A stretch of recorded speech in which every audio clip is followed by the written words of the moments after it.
and will tell you about the Jewelmer Golden South Sea Pearls. Okay, so what are pearls? Pearls are actually the only organic gem born out of living organisms, normally known as mollusks. Mollusks can be one valve or two valve shells. It can be hard shells and soft shells. So examples of mollusks would be oysters, okay? It can be mussels for the hard shells. For the soft shells, squids, okay, are considered mollusks, right? So pearls come from bivalve. There's the natural intrusion, which produces natural pearls. This would mean there is no human intervention. So it can be, as I've said, a speck of sand that goes inside the shell, attaches itself onto the shell, and then the nacre is produced, layers and layers of nacres. There's also what we call the induced intrusion, where cultured pearls are produced. Okay? For cultured pearls, there is human intervention, or we just trigger the actual, we just trigger, and then everything else is natural, right? Now, there are different types of cultured pearls. There is the freshwater pearls, which are produced by mussels. Let me show this to you. Okay, this is a sample of a freshwater mussel. Okay, and it's through tissue nucleation, meaning a tissue from the mussel is inserted into the mantle here, and it produces the pearl. Okay, for freshwater pearls, each valve can have at least 25 pearls. Okay, so if there would be two valves, it can have as much as 50 pearls per harvest. Okay, so can you imagine 25 pearls fighting over the nutrients, the vitamins from the mother mussel? That's why the quality of the freshwater pearls may not be as good as the South Sea pearls. And in terms of the size, they might be smaller compared to South Sea pearls. Because again, they're fighting over this one shell over here. We actually would like to associate the pearls with mother and child. Whatever the mother, when a mother is pregnant with a child, whatever the mother eats or the vitamins that she takes in actually goes to the child. So it's the same thing with the pearls. Whatever nutrients and vitamins from the shell goes to the pearl. Okay? Now, we have the saltwater pearls. Saltwater pearls are produced by oysters. Okay? These are samples of oysters. This is one. Okay? It's called the Pintada maxima. This is another one. The Pintada margaritifera. Okay? We'll talk about it later, one by one. And then we have the Acoya. Okay? Alright? And for the saltwater pearls, it's bead nucleation, meaning we insert a nuclei in the reproductive organ of the oyster, and from there it secretes nacre, layers and layers of nacre, producing pearls. And it takes one pearl for each oyster shell. Okay, compared to freshwater pearls, it can produce or harvest 25 to 50 pearls. For the oysters, for the saltwater pearls, it can only have one pearl per oyster. Okay? Just an example of the bead nuclei. We have another tray. We have another tray.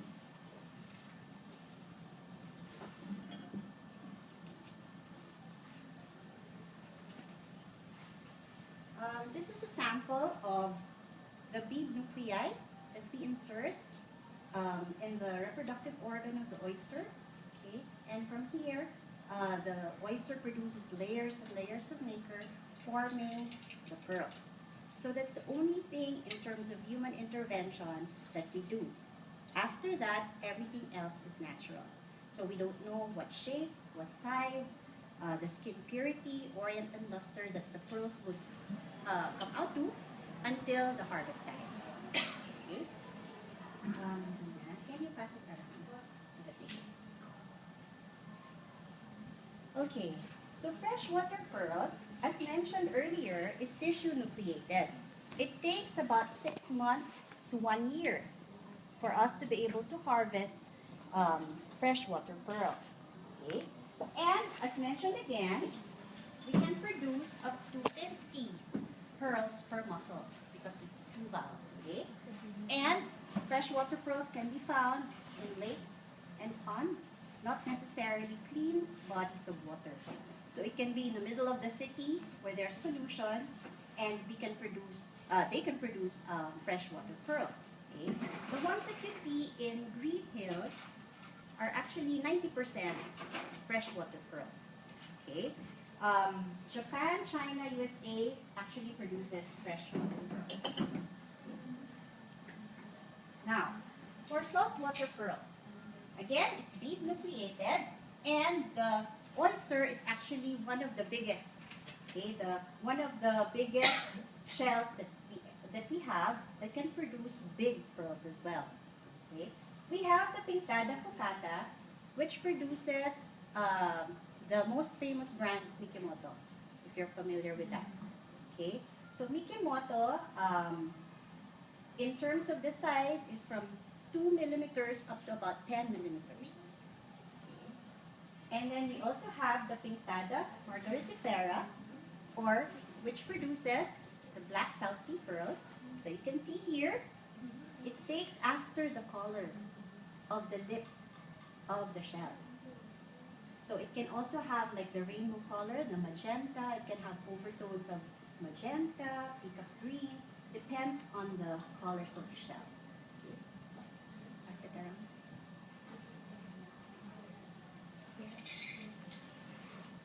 The black South Sea pearls actually can be produced in the French Polynesian area, okay, so in the Tahiti area.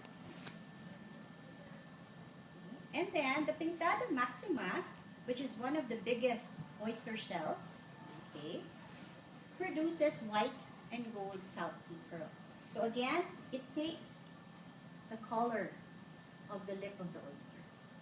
So this one can only produce 1 pearl per shell. And it takes us about 5 years to produce 1 pearl. Okay. Compared to freshwater pearls, it takes about 6 months to a year. For this one, it's 5 years. Okay. And it needs clean, pristine environmental conditions. So it has to be very clean, the environment. That's why in our farm, in Palawan, we really take care of the environment. We educate the farmers, the divers against dynamite fishing. Otherwise, it's going to break the corals. Okay.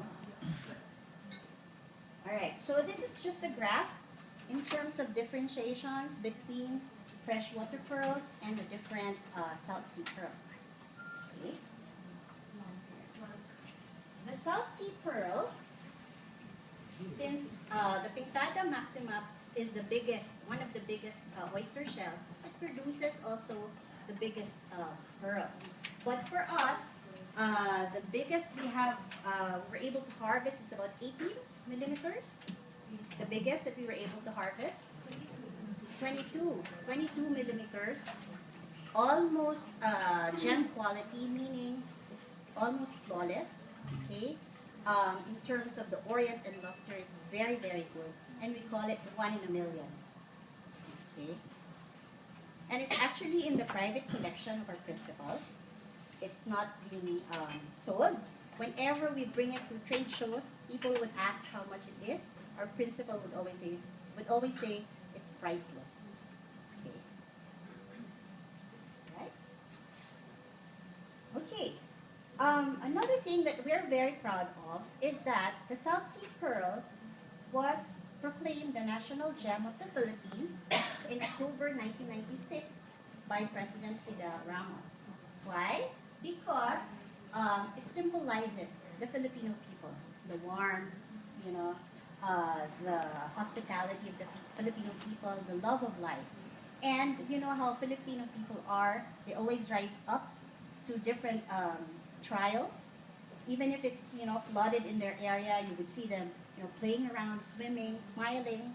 So just like the pearls, since they're exposed to the environment, they still come out as beautiful as the South Sea pearl.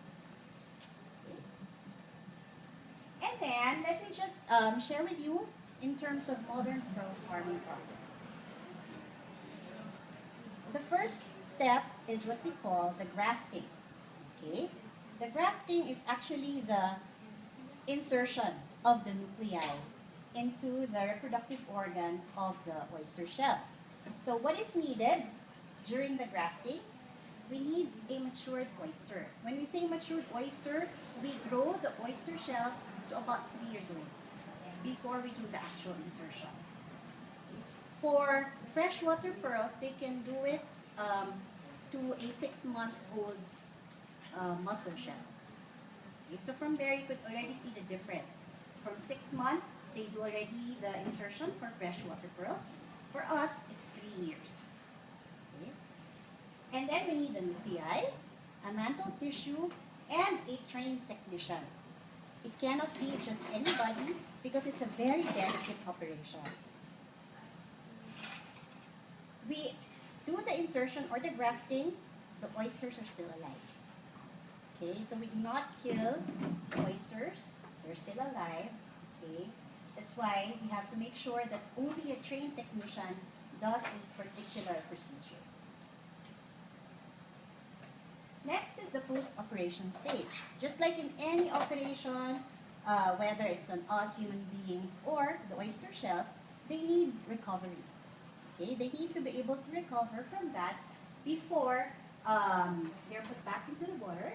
Okay, so these are what we call the pearl baskets, and these are the oyster shells. So they're put in the water about 13 meters deep into the water, and they're checked upon after 3 months. Right, now you might see turning. What is turning? Since we cannot do anything with the oyster shells, we leave it up to nature.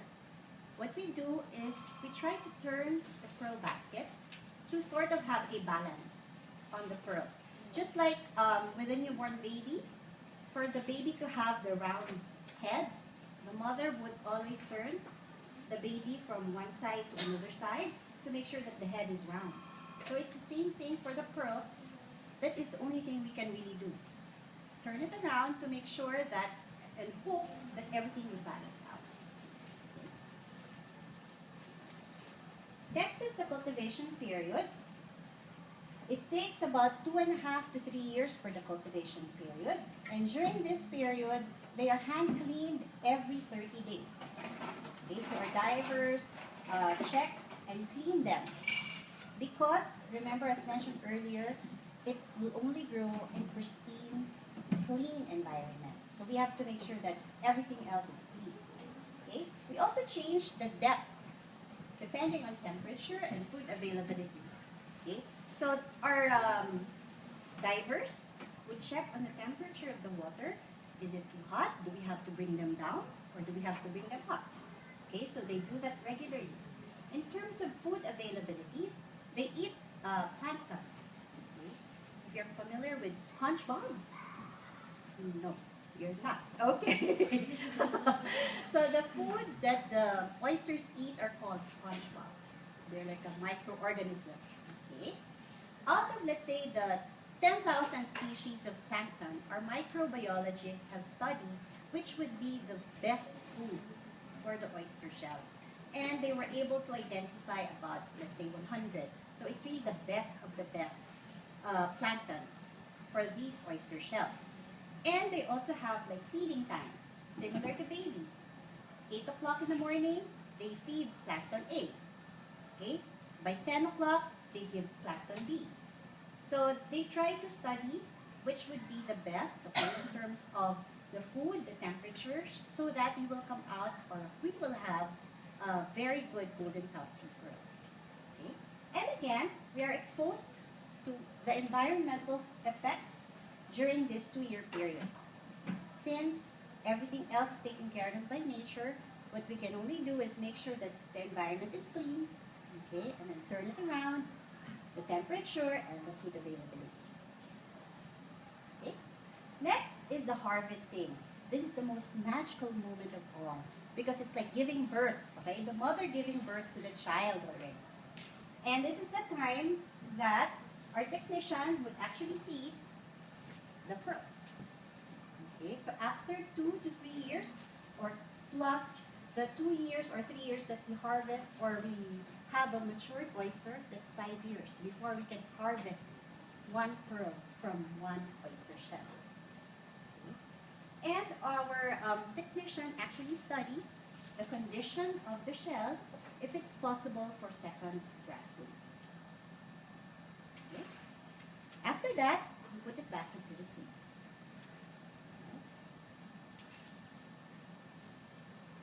Okay, next is grading. This is when we try to put together different value factors. Different value factors would be in terms of skin purity, the shape, the size, orient and luster, and color. Yeah. Okay, so later on we'll talk about that. Okay, so they try to group it together. It's grouping the pearls together once they've harvested it. Second grading is done by a master grader to check, okay, which particular oyster batch or which particular farm was able to give us very good pearls. Because they would want to study that and be able to somehow replicate what happened during that particular environment or that condition so that we will learn from it and be able to harvest very good quality South Sea pearls. Next is the matching. Okay, a master grader supervises the team to find the pearls that would match together. So like the studs, earring studs, we have to make sure that the color, the size, the skin purity would match. A strand, okay, just like this, takes about 5 years to put together. It takes about 35,000 oysters to complete a strand. Now, that would depend on the requirement also of the client. If a client would require, let's say, a 17 millimeters deep gold round, okay, it would take us even more than 5 years. We actually have a pending strand in our head office, and it's taken us more than 5 years already to complete because of the requirement of the client. So it shows you that matching is a game of patience, and it takes a lot of training to be able to make a perfect match. Okay, so this is an example of a strand. Okay, the shape is it's baroque and gold. Okay, and then where is our freshwater pearl? Okay. Here's an example of a freshwater pearl strand, so that you would be able to see in terms of the quality, the size, the shape, the difference of it. Any questions so far? This is the South Sea pearls, freshwater. Okay, so how are pearls graded? We've been talking about the different value factors. So again, the 5 different value factors are orient and luster, skin purity, color, shape, and size. Okay, orient and luster. Orient is the inner glow of the pearl. Okay, it's like a light radiating from inside out. And the luster is the outer shine of the pearl. So that's why we put it in one, because one cannot do without the other. Okay, or we would like to make it as one quality. Next is the skin purity. But that's when we say you would see those parang dimples, okay, the dents on the pearls. Those are actually natural flaws. Okay. Irregularities authenticate the pearls, depending on the personal preference of the person. Okay, others would like it to have natural flaws, while others would want it to be as perfect as possible. Okay, so it would depend on your personal preference. But again, those natural flaws are natural. Okay, so we do not buff, we do not, we do not clean our pearls. As soon as we get them, harvest them, just wipe it off. We do not hide any of the flaws. And then the color.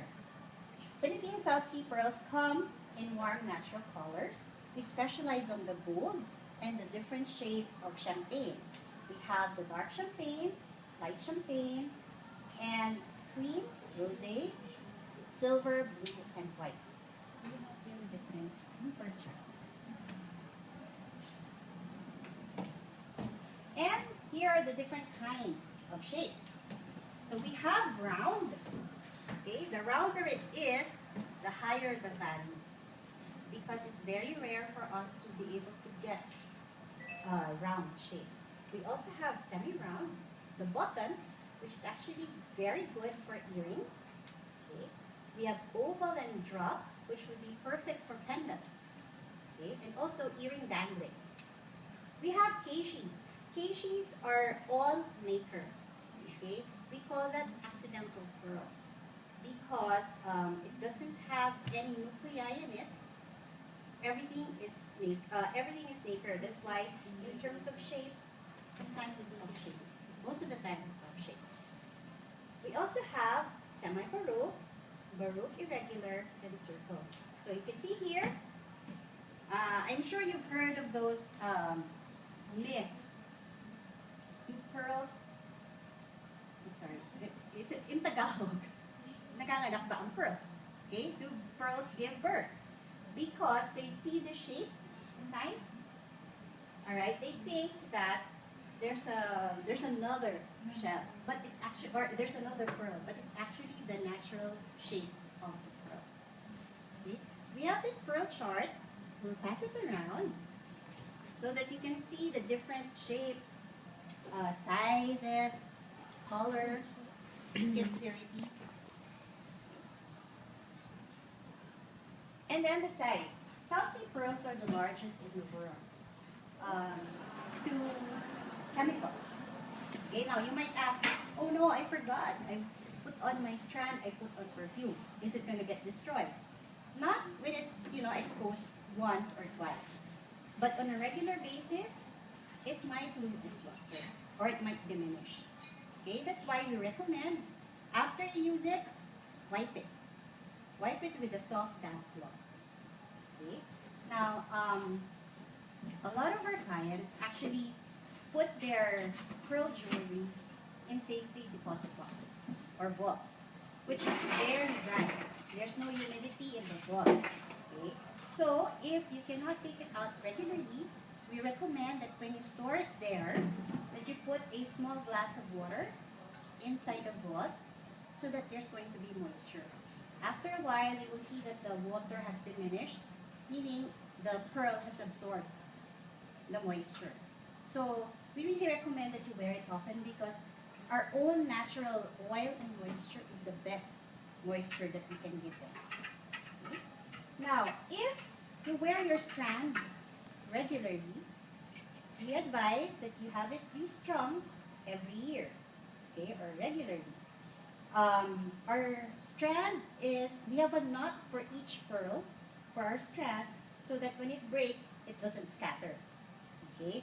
But of course, the strand that we use can loosen up, okay, if you wear them regularly. So we recommend that you have it restrung here. Okay? Alright, how to know if your pearls are real? The most efficient, of course, would be having an X-ray machine, but it is quite expensive, right? There are gemological equipment and laboratories that can authenticate your pearl jewelries. I know there's one in Thailand and in the US, but it can be quite expensive. It depends on the jewelry that you will send to them for authentication. Okay? So the most practical would be rubbing the pearls against your teeth, which might not be very hygienic, okay? But believe it or not, we have clients who do that, okay? So what we do is we ask them to, what you can do is you can rub two pearls together. Okay, and if you have that gritty, sandy feel, that means it's real South Sea pearl. Can we please have Miss Margie so that they can try? Okay, so for the not so real pearls, it will just glide on smoothly. Okay, so we will let you try. Rub the two pearls together, and if you have that sandy, gritty feel, and the environment is very clean, so it's not just the water, but as well as educating the people around it. Okay, so we educate them against dynamite fishing. We, give them alternative livelihood projects so that they would be able to appreciate it better and take care of the environment.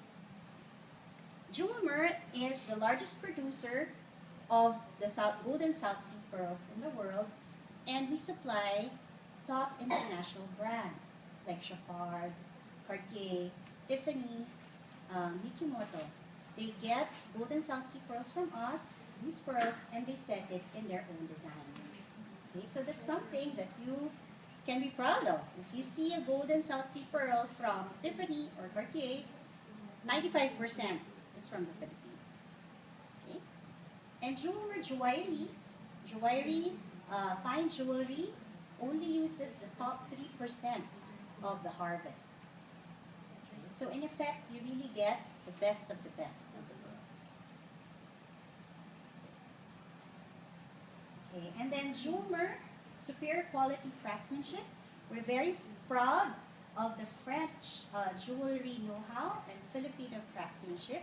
Each fine jewelry is individually handcrafted by Filipino craftsmen, workers. Okay? And you can see by the quality of the fine jewelry, we call it the beehive. Okay? The way it's set to make sure that everything will be in place, even the stones. And then let me just give you a brief background on Jewelmer International Corporation. It's a French-Filipino partnership which was founded in 1979. In 1979, it was really more of the pearl farm, and it took us at least a decade before we were really able to harvest the very first batch of pearls. Okay? And then, as mentioned earlier, we're the largest and primary golden South Sea pearl producer in the world, and one of the three major suppliers of South Sea pearls. There is Robert One, producer of Tahitian pearls. There's also Paspalay from Australia, producer of white pearls. And for the golden South Sea pearls, it's Jewelmer. Okay, so we're the only company that not only farms pearls, but also designs and manufactures its own jewelry brand in-house. We have 14 showrooms, 12 of which is in Metro Manila or in Luzon, and then we also have in Cebu and Davao. This one, Glorietta 4 Shop, is actually one of the newest concepts that we have, wherein we have a mini museum so that you can also take a look. It's not just about the fine jewelry, but take a look at the different kinds of shells, pearl baskets. And we have successfully developed the breeding of oysters in captivity, meaning it's getting quite rare to have oyster shells. So we were able to successfully breed our own oyster shells. That's why it takes about 1 year to 3 years to have a matured oyster before we do the actual grafting.